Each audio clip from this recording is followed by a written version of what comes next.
ચાલો વિદ્યાર્થી મિત્રો, ગુડ આફ્ટરનૂન। આજે તમારે ધોરણ 12 એસપીસીસી ની અંદર આપણે ત્રીજો જે લેક્ચર છે, પાઠ ત્રીજો, કેપ્ટનનું નામ છે દિવ્યેન્દ્ર।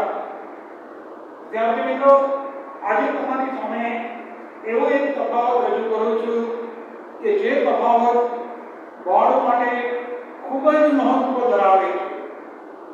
બીજું કે એસપી ની અંદર તો આ તફાવત મહત્વનો છે, તો એકાઉન્ટ માટે એકાઉન્ટમાં પણ આપણે શેર અને ડિબેન્ચર વચ્ચે તફાવત પૂછાય છે। તો મિત્રો, શેર અને ડિબેન્ચર આ બંને વચ્ચેનો તફાવત આજે આપણે ચર્ચામાં લઈએ છીએ। આજે આપણો મેઇન પહેલા તફાવતની અંદર શેર અને બીજું ડિબેન્ચર। શેર કોને કહેવાય? શેર શબ્દ માટે વ્યાખ્યા આપે છે કંપનીની કુલ મળીને નાના નાના ભાગોમાં વિભાજિત કરવી, જે પ્રત્યેક ભાગને શેર તરીકે ઓળખવામાં આવે છે। તો અહીંયા લખવાનું, કંપનીની જે કુલ મળી છે, કુલ મળીને વિભાજિત કરવી, કુલ મળી વિભાજિત કરવી, જે વિભાજિત કરીને પ્રત્યેક નાના નાના ભાગોમાં વિભાજિત કરવાની, જે પ્રત્યેક ભાગને આપણે શેર તરીકે ઓળખવામાં આવે। તો હવે આપણે ડિબેન્ચર એટલે ઉછીની હોય, યાદ રાખજો, આપણે સમજૂતી માટે ઉછીની હોય। કોઈ પણ કંપની હોય મિત્રો, એ પોતાની નાણાંની જરૂરિયાત પૂર્ણ કરવા માટે પોતે સમાજના લોકો પાસે ઉછીના પૈસા માંગે। તો જ્યારે કોઈ કંપનીને લાંબા ગાળાની મૂડીની જરૂરિયાત પૂર્ણ કરવી હોય તો ડિબેન્ચર દ્વારા એ ઉછીની મૂડી મેળવી શકે। સમાજના લોકો પાસેથી ઉછીની મૂડી એકત્રિત કરવા માટે ડિબેન્ચર છે એ બહાર પાડી શકે। તો યાદ રાખવાનું, શેરની વ્યાખ્યા કંપનીની કુલ મૂડીને નાના નાના ભાગોમાં વિભાજિત કરવી, જે પ્રત્યેક ભાગને શેર તરીકે ઓળખવામાં આવે। જ્યારે ડિબેન્ચર કંપનીને સમાજના લોકો પાસે, જાહેર જનતા પાસે જે ઉછીની મૂડી એકત્રિત કરવા માટે જે બહાર પાડે એને ડિબેન્ચર તરીકે ઓળખવામાં આવે છે। પોઈન્ટ નંબર 2 એવો પાડીએ છીએ મૂડી શબ્દ। શેર છે એ આપણી માલિકીની મૂડી છે। આપણે મૂડીની દ્રષ્ટિના પ્રકાર પડે કે શેર એ માલિકીની મૂડી। મિત્રો, માલિકીની મૂડી એટલે શું? કે જેના નાણાં કંપનીએ એની હયાતી દરમિયાન ક્યારેય પરત કરવાના ન હોય, જ્યાં સુધી કંપની બંધ ન થાય ત્યાં સુધી આ પૈસા ક્યારેય પરત કરવા પડે નહીં, એને માલિકીની મૂડી કહેવાય। તો શેર એ કેવી મૂડી છે? માલિકીની મૂડી। જ્યારે ડિબેન્ચર છે, આપણે હમણાં કીધું, ઉપર કીધું પ્રમાણે ડિબેન્ચર એ આપણી ઉછીની મૂડી છે। મિત્રો, આપણે કોઈ પાસેથી પૈસા ઉછીના લઈએ તો એની મુદત હોય, એ મુદત પૂરી થાય એટલે તમારે એના નાણાં પરત કરવા ફરજિયાત છે। મૂડીની દ્રષ્ટિએ શેર કેવી મૂડી છે? માલિકીની મૂડી। ત્યારે ડિબેન્ચર કેવી મૂડી છે? ઉછીની મૂડી। ઓકે, પોઈન્ટ નંબર 3, ત્રીજા પોઈન્ટનું નામ આપણે પાડીએ છીએ વળતર। આજે આપણે માણસો કોઈ પણ જગ્યાએ પૈસા રોકીએ તો આપણી અપેક્ષા હોય છે કે ભાઈ આપણને બદલામાં શું મળશે? તો કોઈ પણ કંપનીમાં શેરની અંદર જે લોકો પૈસા રોકે છે તો શેર હોલ્ડરને મળતું વળતર એને આપણે કહેવાય છે ડિવિડન્ડ। શેર હોલ્ડરને જે કંપની વળતર આપે છે, વર્ષના અંતે કંપનીને જે નફો મળે, આ નફામાંથી કંપની પોતાના શેર હોલ્ડરને ડિવિડન્ડ તરીકે પૈસા ચૂકવે છે। તો કંપનીના શેર હોલ્ડરને મળતું વળતર એને આપણે ડિવિડન્ડ તરીકે ઓળખવામાં આવે છે. શેર હોલ્ડરને મળતું વળતર કયા નામથી ઓળખાય છે? ડિવિડન્ડ. Okay, dividend. હવે આપણે ડિબેન્ચર હોલ્ડર, જે ડિબેન્ચર ધારણ કરી, જે લોકો ડિબેન્ચર ધારણ કરે મિત્રો એને ડિબેન્ચર હોલ્ડર કહેવાય. ડિબેન્ચર હોલ્ડરને મળતું વળતર એને આપણે વ્યાજ કહેવાય. શેર હોલ્ડરને મળતું વળતર શું કહેવાય? ડિવિડન્ડ. ડિબેન્ચર હોલ્ડરને મળતું વળતર શું કહેવાય? વ્યાજ. આની સાથે એક વસ્તુ બરાબર ધ્યાન આપજો, શેર હોલ્ડરને ડિવિડન્ડ ચૂકવવું એ મરજિયાત છે. કંપનીના સંચાલકોને ઈચ્છા હોય તો શેર હોલ્ડરને ડિવિડન્ડ ચૂકવે. જો સંચાલકને ઈચ્છા ન હોય તો ડિવિડન્ડ ન પણ ચૂકવે. જ્યારે વ્યાજમાં કેવું છે? ડિબેન્ચર પર વ્યાજ ચૂકવવું એ ફરજિયાત છે. તમને નફો થાય કે નુકસાન થાય, તમારે ડિબેન્ચર હોલ્ડરને એનું નક્કી કરેલું વ્યાજ ફાઇનલી ચૂકવવું કમ્પલસરી છે, ફરજિયાત છે. તો મિત્રો, વળતરમાં શેર હોલ્ડરને મળતું વળતર એ ડિવિડન્ડ તરીકે ઓળખાય, જ્યારે ડિબેન્ચર હોલ્ડરને મળતું વળતર એ વ્યાજ તરીકે ઓળખાય. વળતરનો દર, શેર હોલ્ડરને મળતા વળતરનો દર છે ને એ અનિશ્ચિત છે, નક્કી ન હોય. હમણાં તમે કીધું કંપનીના સંચાલકને ઈચ્છા થાય એટલું ડિવિડન્ડ ચૂકવે. સંચાલકને એમ કે 10% ડિવિડન્ડ આપવું છે તો નફાના 10% આપે, 15% આપવું છે તો 15% આપે. એમ કે મારે આપવું જ નથી કાંઈ તો એ ન પણ આપે. તો અહીંયા વળતરનો દર, જે તમને વળતર મળે છે એ અનએક્સપેક્ટેડ છે, નક્કી નથી. કેટલું મળશે એની કોઈ ચોક્કસ ખાતરી નથી. ઓકે, તો શેર હોલ્ડરને મળતું વળતર છે એ અનિશ્ચિત છે, નક્કી ન હોય. એક તમને કહું, પ્રેફરન્સ શેર હોલ્ડર હોય એની અંદર વળતરનો દર નક્કી, ઇક્વિટી શેર હોલ્ડરને મળતું વળતર નક્કી ન હોય. તો અહીંયા આપણે કહી શકશું કે તમારું વળતર અનિશ્ચિત છે, કારણ કે કંપનીના સંચાલકો ઈચ્છે તો જ આ વળતર ચૂકવશે. જો સંચાલકો નહીં ઈચ્છે તો આ વળતર નહીં મળે. તો આ વળતરનો દર કેવો છે? અનિશ્ચિત. ડિબેન્ચર, ડિબેન્ચર ઉપર જ્યારે કોઈ પણ કંપની ડિબેન્ચર બહાર પાડે છે, બહાર પાડતી વખતે કંપની એવું સ્પષ્ટ જાણ કરે છે કે ડિબેન્ચર હોલ્ડરને આટલા ટકા વ્યાજ આપવામાં આવશે. કારણ કે કંપનીનો ડિબેન્ચર હોલ્ડર છે એ પોતાના પૈસાની સલામતી જોવે, એની હારે એને મળતું વળતર પણ જોવે. ડિબેન્ચર હોલ્ડરને મળતું વળતર એ નિશ્ચિત છે, શેર હોલ્ડરને મળતું વળતર એ અનિશ્ચિત. શેર હોલ્ડરમાં અનિશ્ચિત, જ્યારે ડિબેન્ચર હોલ્ડરમાં વળતર કેવું છે? વળતરનો દર નક્કી કરેલો હોય, નિશ્ચિત હોય છે. માલિકી, હવે જો કંપનીના સાચા માલિકો શેર હોલ્ડર છે તો અહીંયા માલિકી હક કોને મળે? જીવનમાં જે માણસ જોખમ લે છે, જે માણસ રિસ્ક લે છે એને વળતર સ્વાભાવિક છે થોડું વધારે મળે. તો શેર હોલ્ડર છે એ કંપનીના સાચા અર્થમાં માલિક છે. કંપનીનું અસ્તિત્વ શેર હોલ્ડરને આભારી છે. તો માલિકી હક યાદ રાખો, શેર હોલ્ડર છે એને માલિકી હક મળે. શેર હોલ્ડર છે એને માલિકી હક પ્રાપ્ત થાય. તમે કંપનીના શેર હોલ્ડર બનો એટલે તમને કાયદેસર રીતે એનો માલિકી હક પ્રાપ્ત થાય છે. જ્યારે ડિબેન્ચર હોલ્ડરને માલિકી હક ન મળે, માલિકી હક ન મળે. કારણ કે ડિબેન્ચર હોલ્ડર કંપનીના કોણ છે? લેણદાર. લેણદાર છે એટલે એને કોઈ પણ પ્રકારનો કંપનીમાં માલિકી હક નહીં મળે. ડિબેન્ચર હોલ્ડરને માત્ર બે જ અધિકાર છે. પહેલો અધિકાર કયો? પોતાના પૈસાની સલામતી જોવાનો. ડિબેન્ચરની મુદત પૂરી થાય એટલે ડિબેન્ચર હોલ્ડરને પૈસા પરત કરવાના. આ પોઈન્ટ નંબર 1. પોઈન્ટ નંબર 2, જ્યાં સુધી તમે એના નાણાં પરત ન કરો ત્યાં સુધી તમારે એના ઉપર વ્યાજ ચૂકવવાનું. આ પોઈન્ટ નંબર 2.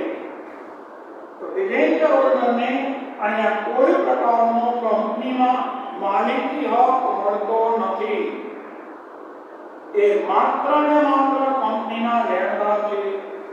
જ્યારે શેર હોલ્ડર એને કંપનીમાં માલિકી હક મળે, સંચાલનમાં ભાગ લઈ શકે, શેર હોલ્ડરમાંથી કંપનીના સંચાલકો બનાવવામાં આવે. યાદ રાખવાનું. નેક્સ્ટ પોઈન્ટ, જોખમ.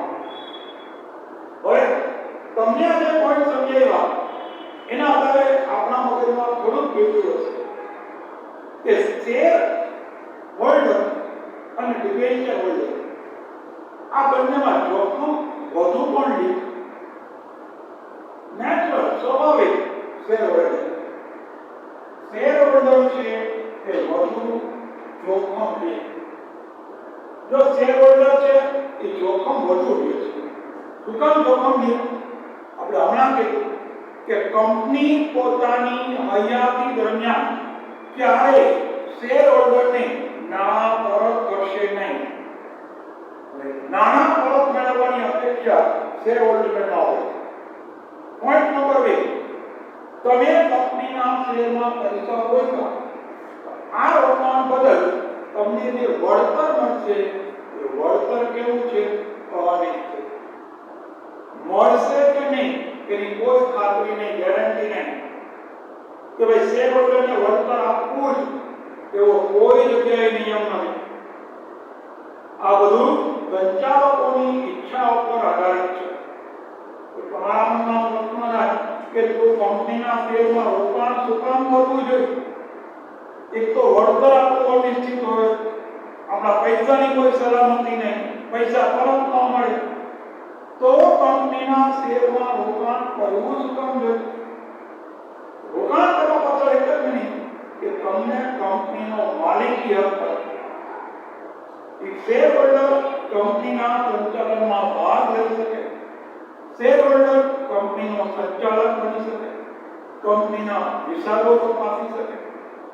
શેર હોલ્ડર છે એને યાદ રાખવાનું કે શેર હોલ્ડર એ વધુ જોખમ છે, વધુ જોખમી હોય છે. આમાં જોખમ વધુ હોય છે જ્યારે આમાં જોખમ કેવું ઓછું.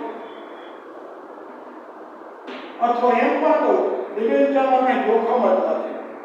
શું કામ ડિબેન્ચરમાં જોખમ નથી મિત્રો? કારણ કે ડિબેન્ચર હોલ્ડરને એની મુદત પૂરી થાય એટલે પૈસા પરત કરવા એ ફરજિયાત છે.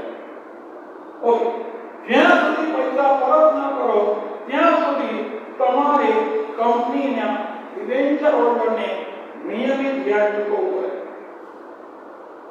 તમારા પૈસાની પણ સલામતી છે, તમને મળતું વળતર પણ નક્કી છે. તમારી સામે જોખમ કંઈ આવતું નથી. જોખમ શેર હોલ્ડર શેરમાં જોખમનું પ્રમાણ કેવું હોય? વધુ. ડિબેન્ચરમાં જોખમનું પ્રમાણ કેવું હોય છે? ઓછું હોય. નેક્સ્ટ, મતાધિકાર. મત આપવાનો હક. જે માલિક હોય એને મત આપવાનો હક મળે. તો કંપનીની અંદર શેર અને ડિબેન્ચર બંનેમાં માલિક કોણ છે? Share holder. જેની પાસે કંપનીના શેર હોય એ કંપનીનો માલિક છે. માલિકી હક છે એટલે એને મત આપવાનો હક મળે. બરાબર યાદ રાખજો. તમે મત આપવાનો હક મળે છે. મતાધિકાર એટલે તમે વોટિંગ કરી શકો, મતદાન કરી શકો. તમારે પોતાને સંચાલક બનવું હોય કોઈ બની શકો, અથવા તમે સંચાલક બનવા નથી ઈચ્છતા તો જે લોકો સંચાલક બનવા ઉભા છે એને તમે તમારો મત આપી શકો. તો શેર હોલ્ડર છે મિત્રો એને મત આપવાનો હક મળે છે. જ્યારે ડિબેન્ચર હોલ્ડર છે એને આવો કોઈ હક મળે નહીં. મત આપવાનો હક ના મળે. શેર હોલ્ડરને મત આપવાનો હક છે, ડિબેન્ચર હોલ્ડરને મત આપવાનો કોઈ હક નથી. તમે કોઈ પણ પ્રકારનું મતદાન કરી શકો નહીં, મત આપી શકો નહીં. નેક્સ્ટ પોઈન્ટ, નાણાં પરત. નાણાં પરતમાં કંપની પોતાની હયાતી દરમિયાન શબ્દ પોઈન્ટ જોજો હયાતી દરમિયાન પરત ન કરે શેર એ કેવી મૂડી છે માલિકીની મૂડી માલિકીની મૂડી હોય તો કંપનીના નાણાં ક્યારે પરત કરશે નહીં હયાતી એટલે કંપનીનું જ્યાં સુધી અસ્તિત્વ છે ત્યાં સુધી આ લોકોને એના નાણાં પરત કરશે નહીં ફાઇનલ શેર હોલ્ડરને કંપની ક્યારે પૈસા પરત કરે નહીં હા ભવિષ્યમાં કંપનીનું વિસર્જન થાય કંપની બંધ થાય કંપનીની બધી મિલકતો વેચવામાં આવે આ મિલકતો વેચીને પૈસા મળે એ પૈસામાંથી બધા પોતાના લેણદારોને પૈસા ચૂકવી દે ઉછીની મૂડી પૈસા ચૂકવી દે પછી જો પૈસા વધે તો ઇક્વિટી શેર હોલ્ડર નો ભાગો એમાં શેર હોલ્ડરને જ્યારે પૈસા વધે ચૂકવો ને ત્યારે પેલા પ્રેફરન્સ શેર હોલ્ડરને પૈસા આપવાના ને પછી જો વધે તો છેલ્લે ઇક્વિટી શેર હોલ્ડરને મળે પોઈન્ટ આપણો એટલો કે અહીંયા તમને નાણાં શેરમાં પરત મળશે નહીં જ્યારે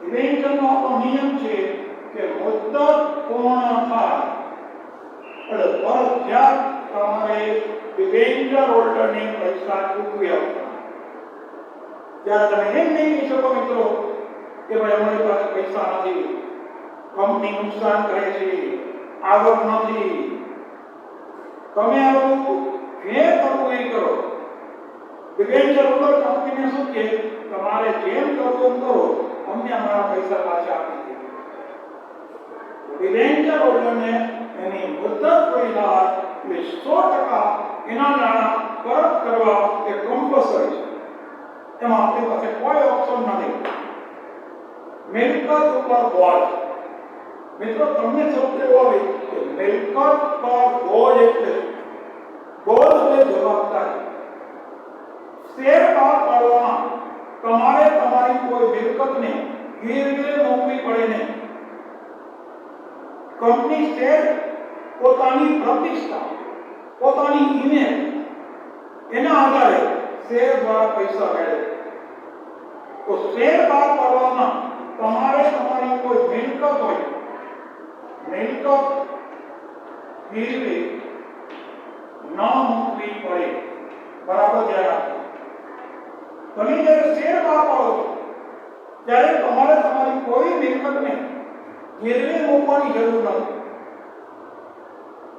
કારણ કે તમને લોકોને પૈસા આપે છે તમારા નામના પૈસા આપે છે તમારી કંપનીના સંચાલકો છે એનું નામ માર્કેટમાં એટલું બધું લોકપ્રિય છે કે લોકો એના પર વિશ્વાસના આધારે પૈસા આપે તમારે તમારી કોઈ મિલકતને ગીરવે મૂકવાની જરૂર જ નથી જ્યારે ડિબેન્ચરમાં આપણે એક પ્રકાર તમે સમજેલો હતો ગીરો ડિબેન્ચર કે જે ડિબેન્ચર બહાર પડો તો કંપનીએ પોતાની મિલકતને ગીરવે મૂકવી પડે યાદ રાખો તમે 5 લાખના ડિબેન્ચર બહાર પાડો તો આને તમારે 7 લાખ રૂપિયાની મિલકતને ગીરવે મૂકવી પડે કાલ સવારે જો તમે પૈસા ન ચૂકવો તો ડિબેન્ચર હોલ્ડર તમારી 7 લાખની મિલકત વેચીને એના પૈસા લઈ લે તો યાદ રાખજો શેર બહાર પાડવામાં કોઈ મિલકતને ગીરવે મૂકવી પડશે નહીં જ્યારે ડિબેન્ચરમાં તમારે મિલકતને ગીરવે મૂકવી પડે તો ડિબેન્ચર બહાર પાડવામાં મિલકત ગીરવે મૂકવી પડે શેર બહાર પાડવામાં કોઈ મિલકતને ગીરવે મૂકવાની જરૂરિયાત નથી એના પછીનો છેલ્લો પોઈન્ટ તમારો પોઈન્ટ નંબર છેલ્લો 10મો તો ચોપડીમાં તો ઘણા બધા છે પરીક્ષામાં 3 માર્કનો તફાવત હોય બોર્ડના નિયમ મુજબ વધુમાં વધુ 6 પોઈન્ટ મૂકવાના તમને 10 પોઈન્ટ આપું છું જેથી કરીને વધારાના કોઈ હોય એકાદ બે મુદ્દા બોલાઈ જાય તો પરીક્ષામાં તમને પ્રોબ્લેમ ના થાય અંકુશ છેલ્લો પોઈન્ટ આવી છે મિત્રો અંકુશ શેર હોલ્ડર છે શેર હોલ્ડર નો અંકુશ હોય શેર હોલ્ડર એ કંપનીના કોણ છે મિત્રો? માલિક છે. માલિક હોય સ્વાભાવિક છે પોતાના એકમ પર ધ્યાન રાખે, એના હિસાબો પર ધ્યાન રાખે, કેટલી આવક છે, કેટલો ખર્ચ છે, કેટલું વેચાણ છે, કેટલો નફો છે. તો કંપનીના શેર હોલ્ડર કંપનીના વહીવટ ઉપર અંકુશ રાખે છે, વહીવટ ઉપર અંકુશ ધરાવે છે. જ્યારે ડિબેન્ચર હોલ્ડર છે એ કંપનીના લેણદાર છે. ડિબેન્ચર હોલ્ડરને કંપનીના સંચાલન અને કોઈ સંબંધ નહીં. કંપનીના વહીવટ ઉપર ડિબેન્ચર હોલ્ડરને કોઈ અધિકાર નથી. ડિબેન્ચર હોલ્ડર છે એને કંપનીના વહીવટ પર અંકુશ ન હોય. ડિબેન્ચર હોલ્ડર કંપનીના વહીવટમાં કોઈ પ્રકારનો અંકુશ રાખતા નથી, કારણ કે એનું કાર્ય શું છે? પોતાના પૈસાની સલામતી. જ્યાં સુધી પૈસા ન મળે ત્યાં સુધી વળતર. આ બે બાબતો જોઈ. એના સિવાય એને કોઈ કંપની ગમે એમ કામ કરે, કંપની પડે, કંપની આગળ વધે, ગમે ત્યારે કંપની એને એની કાંઈ સપોર્ટ નહીં, ખાલી પોતાના પૈસાની સલામતી. આટલું. તો વિદ્યાર્થી મિત્રો, આજે તમારી સામે બહુ સરસ મજાનો અતિ મહત્વનો અને તમારા માટે ઇન્ટરેસ્ટિંગ જે છે તમારી સામે લઈને આવ્યા શેર અને ડિબેન્ચરનો. આ તફાવત છે એ બરાબર યાદ રાખવાનો. મેં 10 મુદ્દાઓ આપ્યા છે. 10 મુદ્દાઓમાંથી તમને યાદ રહે એવા કોઈ પણ 6 મુદ્દા તમે લખી શકો. તો આજનો આપણે તમને તફાવત સમજાવી રહ્યો છે એવી અપેક્ષા રાખો છો. અને જ્યારે તમને વિડીયો મળે છે ત્યારે આ તફાવત છે એ એકવાર ભૂલ્યા વગર તમારે લખો. જો યાદ રાખજો, ખાલી આપણે વિડીયો જોઈને સાંભળીને મગજમાં બેસી જાય એવું ના માનતા.